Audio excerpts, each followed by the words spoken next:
안녕하세요. 생생법률쇼 진행을 맡은 김도희입니다. 법과 친해지는 제일 좋은 방법, 생생법률쇼. 오늘도 크고 작은 법률 문제로 어려움을 겪고 있는 여러분을 위한 법률 상담은 물론이고요. 세상을 들썩이게 하는 이슈들을 법적으로 풀어보는 시사 법률 토크까지 준비되어 있습니다. 법률과 관련해 궁금한 내용이 있으신 분들은 상담 전화 02557-8295번으로 연락을 주셔도 좋고요. 법률방송 홈페이지에 들어오신 후에 법률상담 게시판에 문의 남겨주시기 바랍니다. 그리고 화면 아래 하단에 보이는 이메일로도 상담 문의를 받고 있습니다. 각 분야 전문 변호사가 무료로 성심성의껏 상담해 드리니까요. 많은 참여 바랍니다. 지금 이 방송은 유튜브를 통해서도 실시간으로 함께 방송되고 있습니다. 더불어서 많은 시청 부탁드리겠고요. 유튜브를 통한 소통의 창구도 활짝 열어두겠습니다. 자, 그럼 오늘 도움 말씀 주실 변호사님 소개해드리겠습니다. 법무법인 코리아의 이보미 변호사 모셨습니다. 어서 오세요. 안녕하세요. 법무법인 코리아의 이보미 변호사입니다. 네, 올해 이제 얼마 남지 않았는데 이 남은 올해를 좀 잘 보내실 만한 계획이 혹시 있으신가요? 네. 벌써 12월이 다가와서 벌써 송년회 이제 약속 잡고 있고요. 네. 올해도 건강하게 마무리해야 될 것 같습니다. 네, 그렇군요. 그리고 또 오늘도 또 억울하고 답답한 분들께 또 명쾌한 상담, 유익한 상담 해주실 텐데 저도 한번 기대를 해보도록 하겠습니다. 자, 그럼 생생법률쇼 오늘 어떤 사연들이 들어와 있는지 미리 한번 만나보실까요? 세입자의 관리 소홀로 장판이 손상됐어요. 무리한 야외 스포츠 경기 주최 측 책임은, 상속 포기 각서 효력은, 직장 내 괴롭힘 허위 신고 대응은, 네, 이렇게 다양한 분야의 상담이 접수가 됐습니다. 저희가 잠시 후에 변호사님과 함께 속 시원한 해결책 찾아보도록 할 텐데요. 시청자 여러분께서도 끝까지 함께 해주시면 고맙겠습니다. 자, 생생법률쇼 첫 번째 순서는 시청자 여러분이 법과 친해지길 바라면서 법적인 상식을 유익하게 설명해드리는 시간이죠. 화제의 판결을 소개하고 분석해보는 판결록 시간입니다. 자, 방송과 신문에 등장하는 화제의 판결 살펴보도록 할 텐데요. 변호사님, 오늘은 어떤 판결을 소개해 주실 건가요? 네, 오늘은 가상화폐 투자와 관련된 판결을 하나 소개해드리려고 하는데요. 형사 관련해서는 사기죄, 민사 관련해서는 불법행위 손해배상 책임이 문제가 되겠습니다. 그렇군요.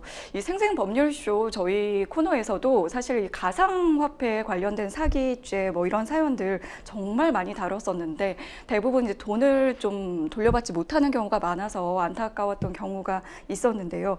과연 이번 판결은 좀 어떨지 저는 좀 벌써부터 좀 걱정이 되는데 우선 어떤 사건인지 알려주시죠. 네. A씨를 포함한 4명의 인원이 B씨로부터 가상화폐 투자 업체에 대한 설명을 듣고 투자를 결심했습니다. 각각의 돈을 합해 총 6,150만 원의 돈을 B씨에게 맡겨 투자를 했는데 투자한 그달 갑자기 사이트가 폐쇄되면서 수익금과 투자금 모두를 출금하지 못하게 된 건데요. 네. 이에 A씨 등 4명이 B씨를 상대로 투자금을 되돌려 달라는 소송을 제기했는데 1심에서 패소를 해서 다시 항소를 진행했습니다. 네. A씨를 포함한 4명은 항소심에서 B씨가 한 달에 400만 원의 수익을 얻을 수 있고 4개월이 지나면 원금도 반환받을 수 있다고 속였다. 투자의 위험성을 제대로 알리지 않았으니 과실이 있다라고 주장했지만 재판부는 B씨의 과실이 없다고 판단해 원고 소송을 기각했습니다. 그 A씨를 포함한 투자자들은 이제 B씨의 말을 전적으로 믿고 투자를 했고, 그런데 이제 결과적으로 투자금을 지금 찾을 수 없게 된 상황인데요. 재판부는 왜 B씨에게 이 과실이 없다는 판단을 내린 거죠? 네, 결론부터 말씀드리면 B씨의 적극적인 투자 권유 또는 투자 유치로 인해 A씨가 업체에 투자해 손실을 보았다고 볼 수 없고 B씨의 기망의사, 즉 속이려는 고의가 없다고 봤습니다. 원고 A는 친구가 업체를 통해 투자를 해서 상당한 수익을 얻고 있다는 사실을 알게 되자 B씨에게 업체를 통한 투자 방법 등을 먼저 물어봤던 것으로 봤고 네. B씨는 이와 같은 자신의 투자 경험을 토대로 원고들에게 이를 설명해 주었던 것일 뿐이라고 봤습니다. 또 B씨 본인도 업체 사이트를 통해 지급된 코인을 대부분 재투자하였고 이러한 투자는 A씨의 이 사건 투자 이후에도 계속되었으며 그 후 업체 사이트가 폐쇄됨으로써 B씨 또한 다른 투자자들과 마찬가지로 업체를 통한 코인의 환전이나 인출이 불가능하게 됐는데요. 이를 B씨가 A씨의 이 사건 투자 당시 업체 사이트가 곧 폐쇄될 것을 알았거나 이를 알 수 있었다고 보기 어려운 유력한 정황으로 판단했습니다. 아, 그렇군요. 인과관계도 없고 고의도 없고 그리고 이제 무엇보다 그 B 씨도 이를 알았거나 알 수 있었다고 보기 어려웠다. 이렇게 좀 봤던 내용이 있네요.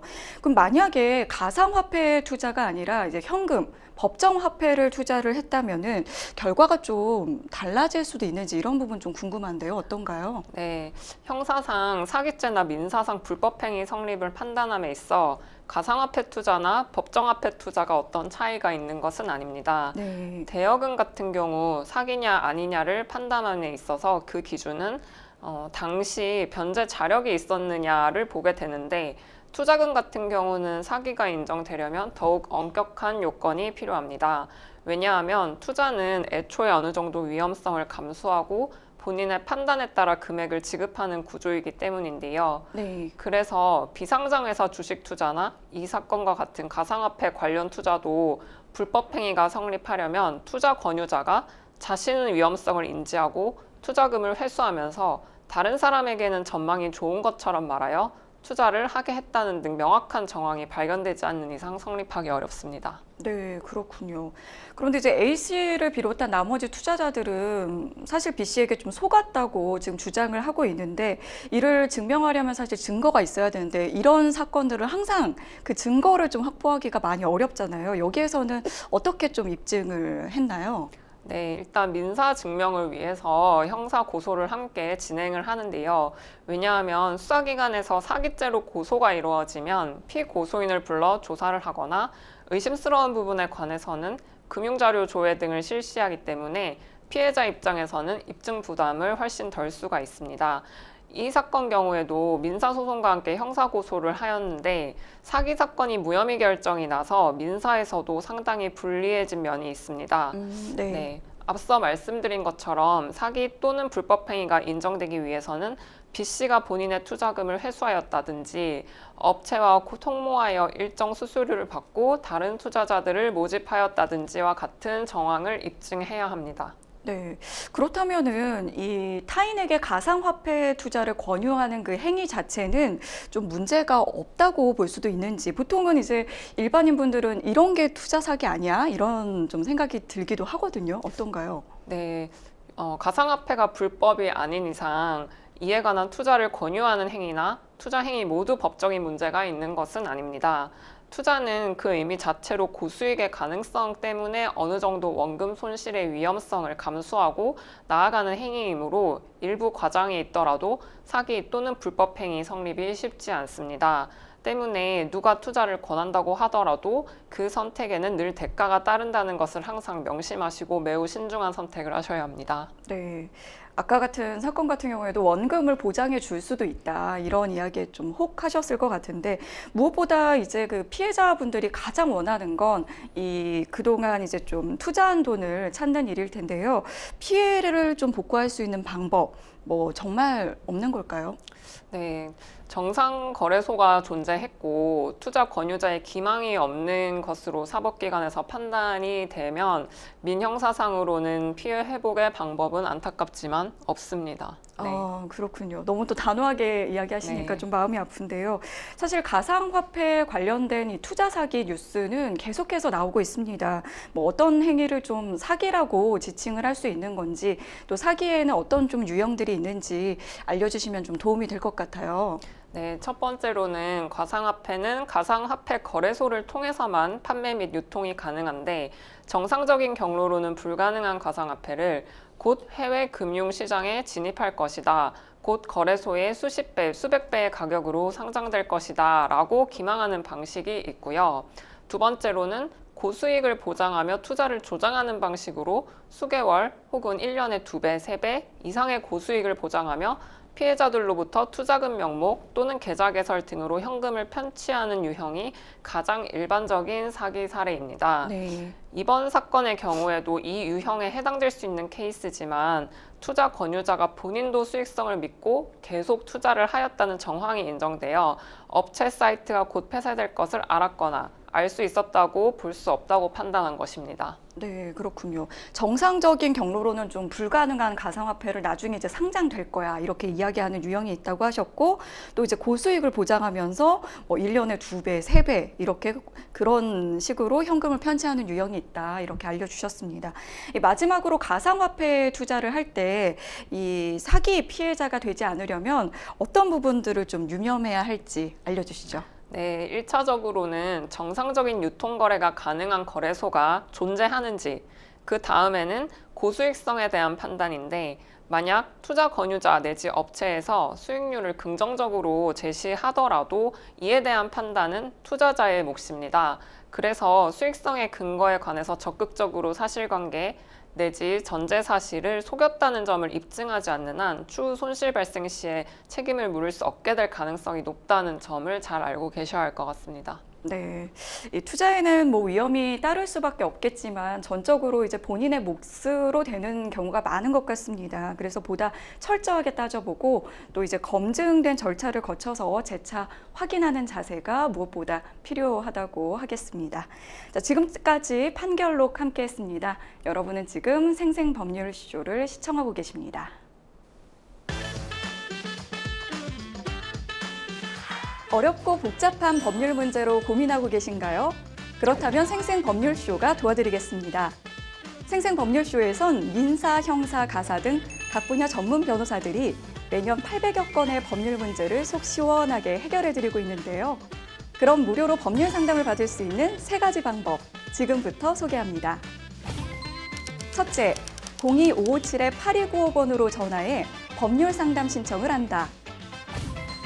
둘째, 법률방송 홈페이지에 접속해 법률상담 게시판에 사연을 올린다. 셋째, 지금 화면에 나오고 있는 이메일 주소로 사연과 연락처를 보낸다. 속 시원한 법률상담 프로그램 생생법률쇼. 지금 바로 상담 신청하세요.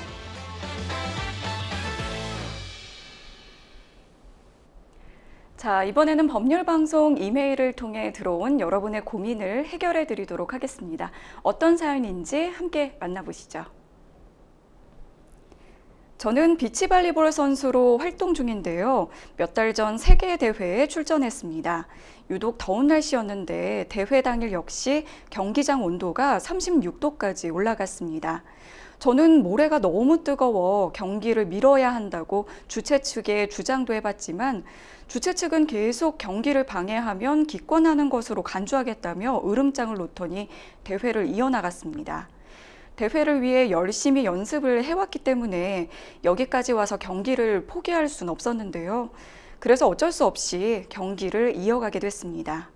운이 좋게 예선전에서 제가 속해 있는 팀이 승리를 거둘 수 있었지만 더위를 먹은 탓인지 경기가 끝나고 심하게 구토를 하기 시작했고 이후 병원 치료까지 받게 됐습니다.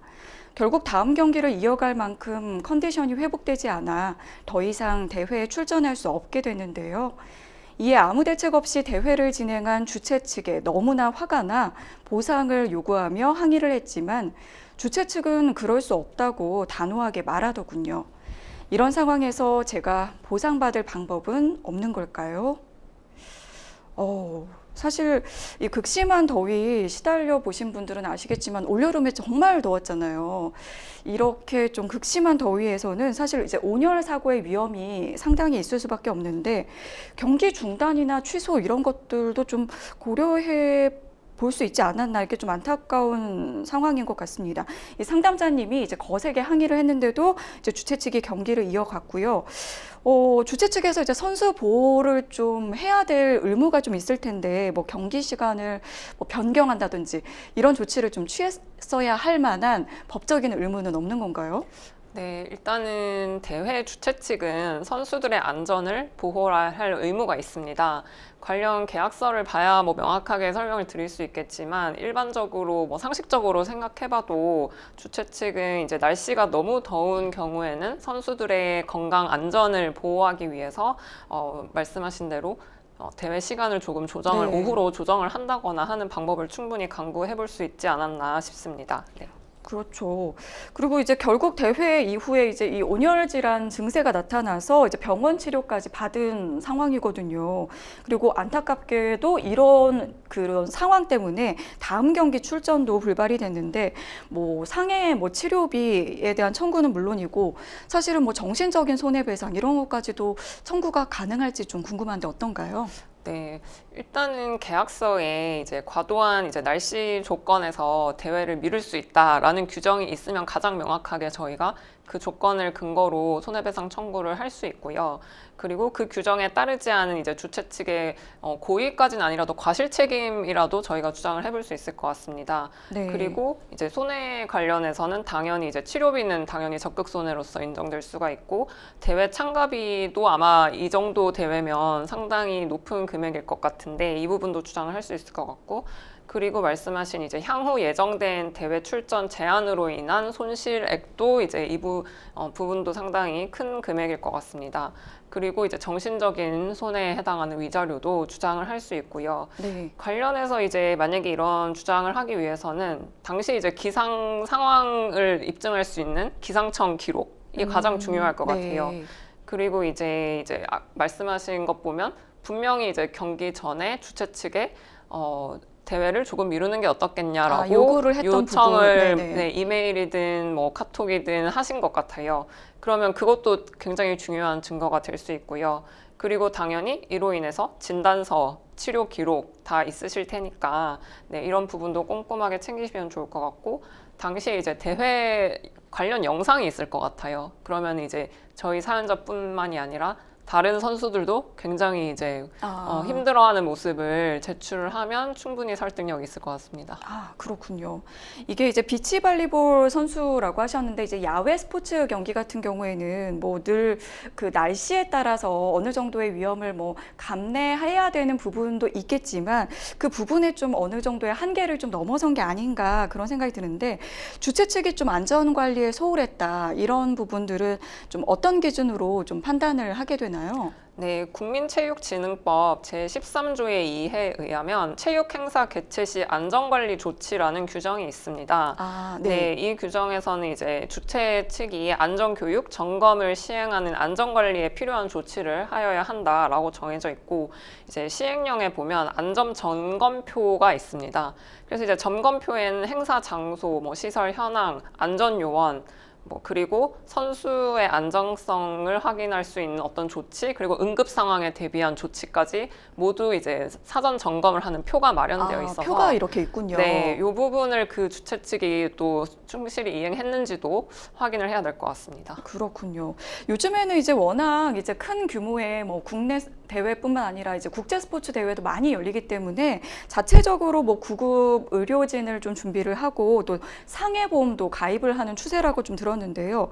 만약에 이 보험이 준비되어 있지 않은 대회에서 좀 다쳤을 때, 그랬을 때는 뭐 어떤 절차를 통해서 또 배상을 받아야 할까요? 네, 상해보험 가입 여부가 저희의 손해배상 청구에 어떤 영향을 미치는 것은 아닙니다. 그런 건 아니고요. 네, 다만 이제 대회 주최 측에서 의무적으로 상해보험을 가입시킬 것을 요구를 했는데도 저희가 가입을 하지 않았다면 저희가 청구하는 손해배상에서 일정 부분 감액이 될 여지는 있지만 네. 그렇지만 이제 주최 측의 이제 안전관리 과실 부분을 주장하고 저희가 손해배상을 받는 데는 문제가 없을 것으로 보입니다. 그렇군요. 보통 이제 대회에 참가할 때 참가비를 내는 경우도 있는데 뭐 폭염이라든지 폭우 이런 자연재해 때문에 대회 자체가 아예 뭐 취소가 되거나 그런 경우에는 참가비 뭐 어느 정도 뭐 100% 환불도 가능한가요? 보통 이제 자연재해로 대회가 취소됐을 경우 참가비를 100% 환불한다라는 조항이 있으면 깔끔하게 해결이 되겠지만 네. 그런 게 만약에 없다면 보통 이제 대회가 시행되기 전이면 전액 환불 인데 대회가 진행 중에 취소되면 아마 비율에 따라서 이 부분도 환불 조치를 하지 않을까 싶습니다. 네. 그리고 일부 어떤 그 주최 측에서는 이제 자신의 책임을 좀 면책하는 그런 내용의 어떤 서약서를 쓰는 경우가 있다고 합니다. 철인 3종 경기의 경우에 안전사고나 사망할 경우 주최 측이 책임을 지지 않는다. 이런 내용의 면책 서약서를 쓰는 것으로 알고 있는데 이런 서약서 뭐 법적으로도 효력이 있는 건가요? 서약서의 효력은 법적으로는 제한적입니다. 그래서 주최 측이 면책을 주장을 한다고 해도 모든 상황에서 면책이 인정되는 것은 아니고요. 네. 주최 측에서 중대한 과실이나 기본적인 안전관리 의무를 위반했다거나 예측 가능한 위험에도 이에 대한 조치를 하지 않았을 경우에는 당연히 면책 사항이 아닙니다. 네, 그렇군요. 최근에는 이제 달리기 취미 생활 관련 인구도 꽤 많이 늘면서 이제 마라톤 대회가 또 전국적으로 많이 열리고 있는데 뭐 미흡한 안전 장치 때문에 이 참가자들의 안전사고가 우려된다 이런 지적들도 나오고 있다고요. 네, 최근에 이제 마라톤 대회가 점점 늘어나는 추세인데요. 마라톤 대회가 우후죽순 늘어나고는 있지만 그에 비례해서 안전 관리는 상대적으로 되지 않고 있는 것 같습니다. 그래서 최근에 또 8월에 하남시에서 열린 마라톤 대회에서 충분히 예상할 수 있었던 폭염에 급수시설이 제대로 마련되지 않아서 탈진 사고가 일어났고요. 네. 119에 30건이 넘는 신고가 접수되는 등 큰 혼란이 빚어졌다고 합니다. 네. 네, 그렇군요. 이처럼 좀 크고 작은 스포츠 대회에서 계속해서 좀 안전사고가 반복되고 있는 이유는 뭘까요? 네, 아무래도 부실한 제도 때문에 아직은 준비가 미흡한 것이 가장 큰 원인이 아닐까 싶고요. 아까 말씀드린 그 안전관리 점검표라는 게 있는데 이 부분만 충실히 이제 사전에 이제 준비를 하고 실제로 이행만 돼도 큰 이제 사고는 일어나지 않을 것 같습니다. 그래서 이제 저희가 말씀드린 뭐 마라톤 대회나 철인 3종 경기 같은 경우에도 이러한 이제 사전 대비에 큰 이제 비용을 좀 투자를 하신다면 충분히 관련 사고를 막을 수 있을 것이라 보입니다. 네. 보다 철저한 대비로 안전사고 없는 대회를 치렀으면 좋겠습니다. 저희는 계속해서 다음 사연 만나보도록 하겠습니다. 법률방송 이메일을 통해 들어온 다음 사연 어떤 내용인지 함께 보시죠. 저는 20년 전 어린 딸을 홀로 키우는 남자를 만나 결혼을 했습니다. 제 아이를 갖고 싶은 마음도 있었지만 남편과 저의 사이에는 아이가 생기지 않았고 다행히 남편의 딸은 저를 엄마라고 부르며 잘 따랐습니다. 저도 제가 낳은 아이라 생각하며 소중하게 키웠습니다. 하지만 남편은 저를 정말 힘들게 했는데요. 남편이 직접 돈 관리를 하며 매번 생활비를 받았고 장 보는 것까지 간섭했습니다. 결혼 15년이 되던 해에는 저에게 상속 포기 각서까지 쓰라고 했는데요.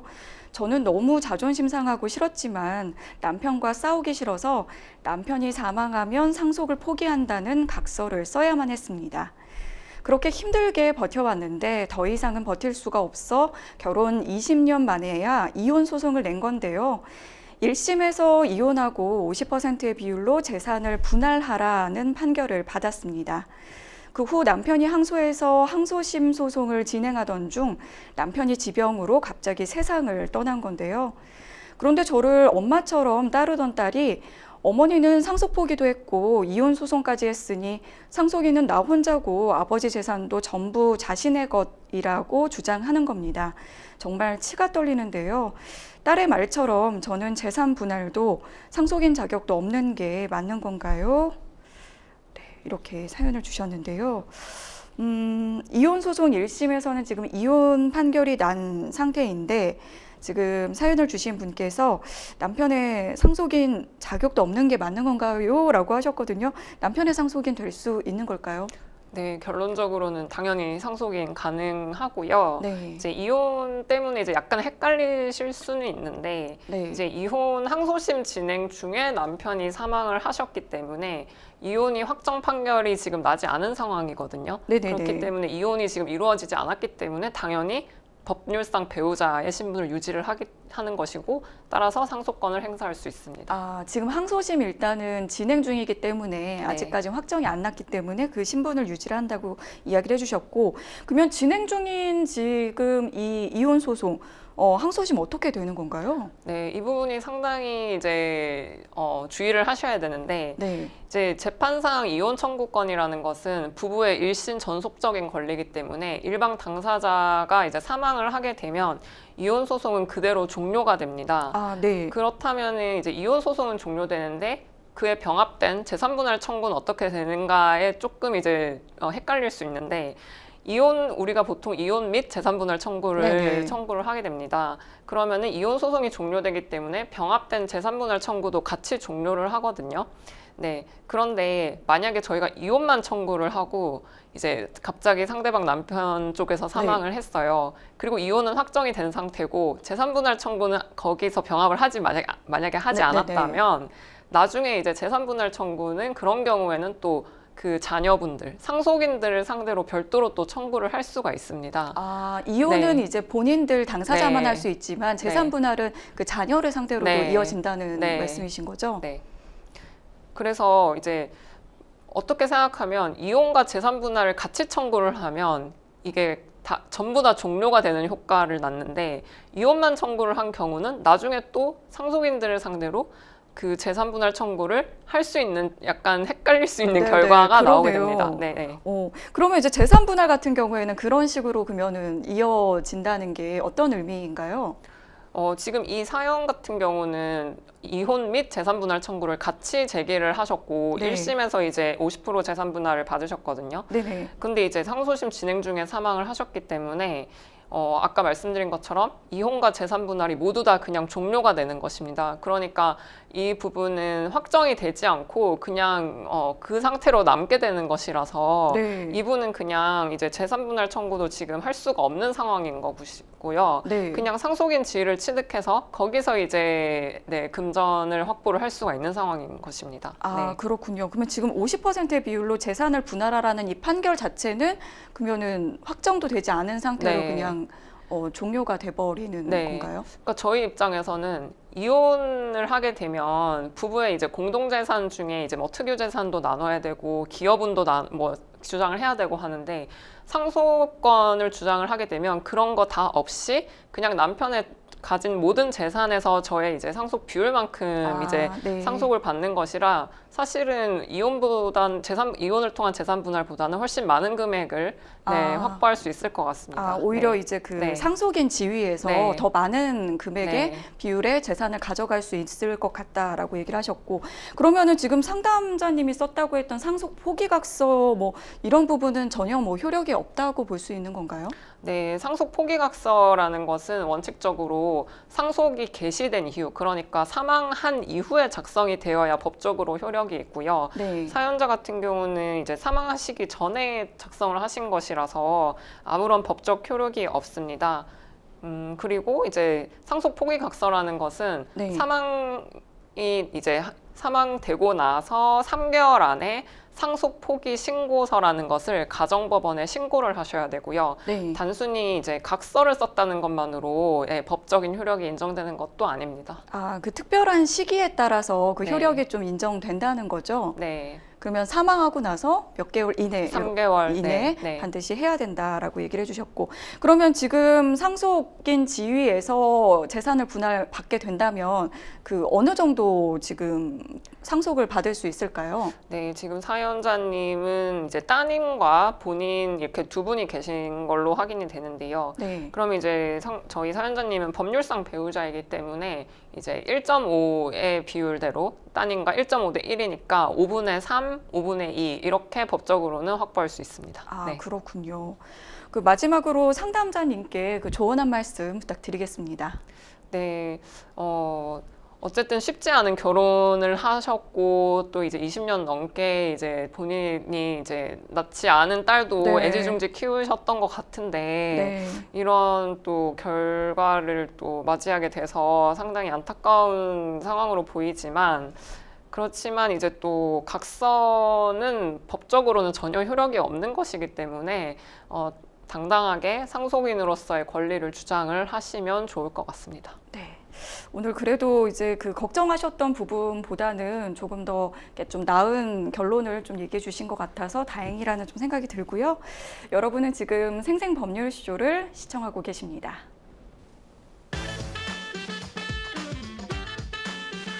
어렵고 복잡한 법률 문제로 고민하고 계신가요? 그렇다면 생생법률쇼가 도와드리겠습니다. 생생법률쇼에선 민사, 형사, 가사 등 각 분야 전문 변호사들이 매년 800여 건의 법률 문제를 속 시원하게 해결해드리고 있는데요. 그럼 무료로 법률 상담을 받을 수 있는 3가지 방법, 지금부터 소개합니다. 첫째, 02-557-8295번으로 전화해 법률 상담 신청을 한다. 둘째, 법률방송 홈페이지에 접속해 법률 상담 게시판에 사연을 올린다. 셋째, 지금 화면에 나오고 있는 이메일 주소로 사연과 연락처를 보낸다. 속 시원한 법률 상담 프로그램 생생법률쇼. 지금 바로 상담 신청하세요.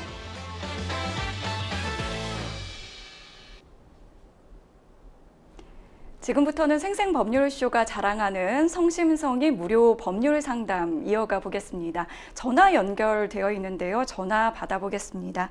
안녕하세요. 안녕하세요. 네, 어떤 점이 궁금해서 연락 주셨을까요?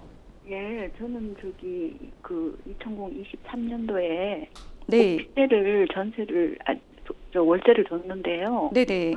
그때 그 들어올 때 하자가 있는지 세세히 살피고 그리고 뭐 그 부동산 그분 소개하시는 분하고 같이 3명이 같이 다니면서 그 방 내부라는 거 다 보고 그리고 뭐 이상이 없는 걸 확인을 하였고 네. 또한 또 뭐 살면서 또 뭐 그 화장실에 뭐 환풍기가 뭐 잘 안 돌아가는 것 같다든가 뭐 돌아가도 좀 이상하다 뭐 이러고 뭐 여기 밖에 뭐 창에 그 방범창 같은 거 네네. 먼지 들어오는 그런 것도 조금 이상하다 이러고 해서 가서 수시로 가서 그 부동산 아저씨가 가서 보고 그 고쳐주라 해가지고 고쳐주고 그렇게 했거든요. 아, 네네. 그리고 3월 달에 그분이 들어왔기 때문에 네. 에어컨도 그 저기 청소해주고 확인을 해달라 해가지고 또 그때는 3월 달에는 에어컨을 켜는 시기가 아니잖아요. 네네. 그런데도 해달라 해가지고 그때 다 해주고 그 관리실에서 또 그 청소 배관 청소 뭐 그거 해야 된다 이래가지고 또 2만 원 주고 청소도 해주고 그리고는 1년을 뭐 잘 보냈어요. 네. 근데 이제 올해 3월 그러니까 25년도 3월 달이면은 그분이 이제 나가거든요. 네. 나가는데 요 며칠 전에 그 부동산에서 전화가 왔어요. 네네. 그 방에 저기 뭐 마루가 이렇게 좀 떴다 아, 그런 네네. 얘기를 한다 그러는 거예요. 네네. 그러면서 그 저기 자기는 아무 짓도 안 했다 뭐 그런다고 작년 여름에도 잘 보면 올 여름 지나니까 뭐 에어컨에서 뭐 문제가 있었는지 모르지만은 뭐 왜 저기 이 나무가 그래 됐는데 네. 이렇게 원목 마루거든요. 아, 네네. 근데 그게 이제 밑에서 뭐 물을 먹으니까 이렇게 떠올랐나 봐요. 아, 원목 마루가, 네네. 예, 그래서 일하는 아줌마가 주인한테 알려주라고 그래가지고 이제 부동산에다 그 사람이 연락해가지고 부동산 사장이 나한테 10월 며칠 날 18일인가 연락이 왔어요. 네. 그래가지고 그 사람 처음에 와서도 엄청 세세히 살피고 그래 하더니 그리고 만약에 뭐 또 뭐 이상이 있었다면은 바로 해서 그거를 조치를 해주고 할 텐데 그렇게 생각 없이 그냥 있다가 이제 그거 일하는 아줌마가 자꾸 연락해주라 한대가지고 이제서야 연락을 하면 그 마루고 다 뜨고 그 뭐 어떡하나 그랬더니 네네. 자기는 잘못이 없다는 식으로 자기는 아무것도 잘못한 게 없고 네. 뭐 모른다는 식으로 자꾸 그렇게 얘기를 하고 그러는데 네. 너무 그때 제가 그 마루라든가 이런 것도 확인을 다 시켰고 도배도 네. 그 들어올 때 다 해주고 하여튼 다 해줬거든요. 네. 근데 뭐 에어컨이 좀 오래된 것 같다고 또 이렇게 얘기를 한다 그래요. 그래서 에어컨이 오래된 거는 성능이 좋으면 오래된 거하고 그거는 관계가 없고 에어컨이 만약에 또 뭐 안 돌아간다든 그러면 바로 주인한테 연락해주면 내가 더 조치를 취해주고 할 텐데 네. 그리고 어떻게 여름에 그렇게 보냈는지 나는 이해가 안 간다 그랬더니 그냥 보냈다 이런다 그러면서 그렇게 네. 해요. 그래서 내가 지금 황당하기도 하고 이걸 어떻게 해야 되나. 이거는 뭐 장판도 아니고 네. 그 광화마루기 때문에 네. 이게 돈이 굉장히 들어가는 돈이거든요. 수리비도요. 아, 네네. 그러니까 이거를 내가 어떻게 해야 되는지. 그래 이제 지금 올 내년 3월 말에 나가는데 네. 지금 뭐 자기는 모르겠다고 뭐 육안으로 봐서 뭐 물이 샌지도 모르겠고 뭐 모르겠다 자꾸 이러니까 네네. 황당하고 이걸 어떻게 해야 될지 몰라가지고 그래서 제가 아, 저기 그 신청을 했어요. 아, 상담을 좀 네네, 받아보려고. 네네. 아, 네. 전화 잘 주셨고요. 사연 잘 예. 들어봤습니다. 옆에 이제 이보미 변호사님 나와 계신데, 지금 이제 그 임대인이시고, 지금 임차인 분께서 이제 그 관련해서 그 쓰시던 어떤 그 원목 강화 마루를 지금 좀 잘못 이렇게 좀 뭔가 사용을 하셔가지고 지금 그 마루가 뜬 상태인데, 그 세입자 분께서는 이제 본인에게 잘못이 없다고 하셔서 굉장히 좀 난처한 그런 상황이신 네. 것 같습니다. 그 그래서 에어컨 앞에 네. 에어컨 앞에 그 부분에가 부동산이 가보니까 네. 그 틈이 생기고 약간씩 열이 떴더라는 거예요. 그래서 네네. 아마 어디 물이 샌 것 같으다. 아, 네네. 에어컨에서 무슨 물이 샌 것 같으다. 뭐 부동산에서는 그렇게 얘기를 하는데 네네. 자기는 뭐 아무 짓도 안 했다고 뭐 모르겠다고 그렇게 네네. 얘기를 한다는 거예요. 네네네. 그리고 옆에 에어컨이 오래돼서 네. 그렇다 막 이런다는 얘기를 한다는 거예요. 아, 네네. 옆에 이제 그런데 이보미 변호사님 나와 계신데 예, 네. 이야기 더 나누면서 상담 받아보도록 하겠습니다. 네, 네, 안녕하세요. 안녕하세요. 네네, 말씀은 잘 들었고요. 네, 결국은 이제 임대차 계약서에 관련해서 특약사항을 써놓으셨다면 이제 상당히 이제 이런 고민이 해결이 되는 부분일 텐데, 당시에 이제 임대차 계약서에 보통 저희가 임차주택의 사용관리 수선의무 조항이라는 게 있어요. 관련해서 그 당시에 어떤 특약사항은 써놓으신 게 없으시죠? 그거는 오피스텔이다 보니까요. 네. 그게 뭐 에어컨이라든가 뭐 문제가 있으면은 문제 있다, 문제 없다, 뭐 이거 다 체크를 하는 게 있어요. 아, 네. 예, 그렇게 체크를 했지. 특약사항에는 뭐 특별히 그거 기재한 거 없는 것 같은데요. 아, 당시에 그럼 에어컨이 문제 없다라고 이제 체크를 하셨나요? 그렇죠, 그렇죠. 아, 그럼 상당히 그거는 저희한테 유리한 증거가 되겠고요. 그러니까 원칙적으로 이제 큰 틀에서 말씀을 드리면 아시겠지만 이제 건물 주요 구조물이나 설비에 관해서는 임대인한테 책임이 있고요. 예, 세입자가 이제 고의 또는 과실로 손상을 입힌 경우에는 세입자한테 책임이 있어요. 그런데 이제 지금 저희가 가장 큰 문제가 되는 게 에어컨이잖아요. 그러면 처음에 이제 계약서 작성하실 때 에어컨에 문제가 없다는 걸 체크를 했는데 이제 누수가 발생을 했다라는 게 결국 세입자의 고의 과실로 인한 책임으로 이제 저희는 주장을 해야 될 것 같아요. 그러려면 지금 계속 이제 말씀을 하신 게 처음 계약할 때도 이제 이게 정상 작동한다는 것을 확인을 해주었고 또 3월 달에도 에어컨 쓰지도 않는 그 시기에도 한 번 더 확인을 해주었다고 하셨잖아요. 그렇죠, 그렇죠. 그러면 이제 결국은 다 증거가 있어야 되거든요. 3월 달에 에어컨 기사님 부르셔가지고 체크하셨던 그런 기록 같은 거 있으신가요? 아, 그 배관 밑에 뭐 그거 뭐 스텐 청소인가 막 그거를 그 전문 기사 LG 그 기사분이 와서 그때 테스트를 하고 네. 그리고 이제 그랬는데 이제 이상이 없다 그런다 그랬는데 그분이 그래도 뭐 확인해달라 해가지고 관리실에서 와가지고 밑에 뭐 배관 청소 그 물내리 가는 거 그거를 청소를 했어요. 그래서 2만 원은 네. 또 제가 조금 거의 영수증도 있거든요. 네, 그거를 다시 한번 챙기시고요. 예. 그리고 이제 결국은 그 에어컨을 이 세입자가 고의과실로 잘못 사용해서 그런 이제 손상이 났고, 그리고 거기서 나온 이제 누수된 물로 인해서 이제 저희가 이제 원목 장판 강화 마루가 이제 손상이 되었다라는 이 인과관계도 사실은 입증이 되어야 되거든요. 그 에어컨 때문에 이제 강화 마루가 지금 훼손이 된 사실인데 그거는 맞나요? 저는 지금 이제 내일 가볼 건데요. 네. 그 부동산에서도 그 에어컨 부분 고기가 그렇다는 거예요. 아, 그러니까 부동산에서 에어컨 때문에 마루가 지금 손상이 거기서 되었다고. 물이 아마 네.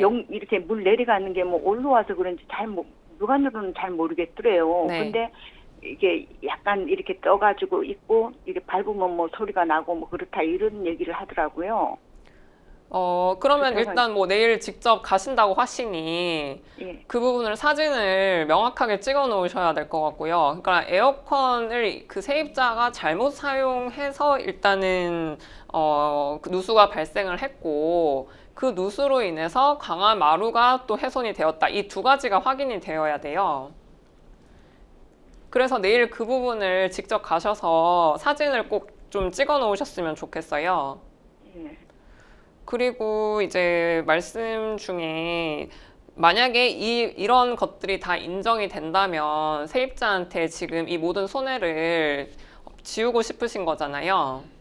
그렇죠. 그러면은 이제 에어컨 수리비가 있을 것이고, 그리고 강화 마루를 원상 복구하는 또 비용이 있을 거잖아요.